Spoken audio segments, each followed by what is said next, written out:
a labor of love for a positive purpose. A Wauwatosa woman is putting her sewing talent to work to help soothe Alzheimer's patients. Carol Meekins has a story that is positively Milwaukee. 29-year-old Jen Gakowski and her friend Jennifer are touching, feeling, zippering, and buttoning activity mats for Alzheimer's patients. And then a lot of them have pockets. Jen got the idea to make the mats while perusing the internet at her home at St. Camillus Independent Living Center in Wauwatosa. I had never heard of them, and they were so interesting, so I kept looking. Jen likes doing crafts. A friend of hers had given her a placemat, hoping she could turn it into something. Then it clicked.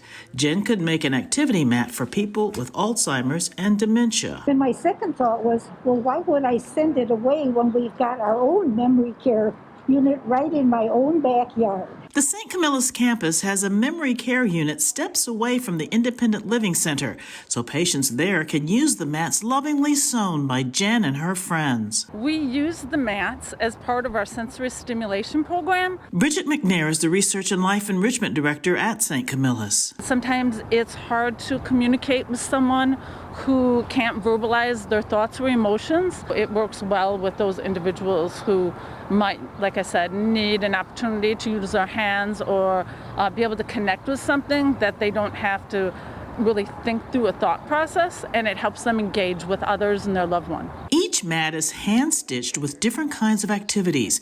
It just depends on what scraps Jen and her friends have on hand. You just have to scout around because there's a bunch of variety of things. It takes a while to do them, and you have to be sure you sew them on very well so that they don't come off. And it helps that each one is different. Some are Christmas themed, and some are a little bit more bedazzled, so a little flashy.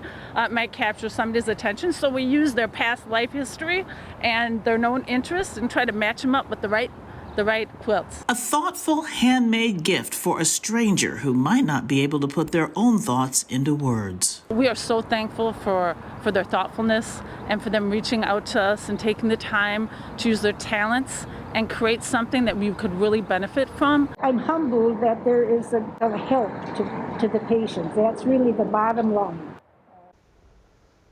For more stories like this, catch Positively Milwaukee with Carol Meekins every Sunday morning at 9 a.m.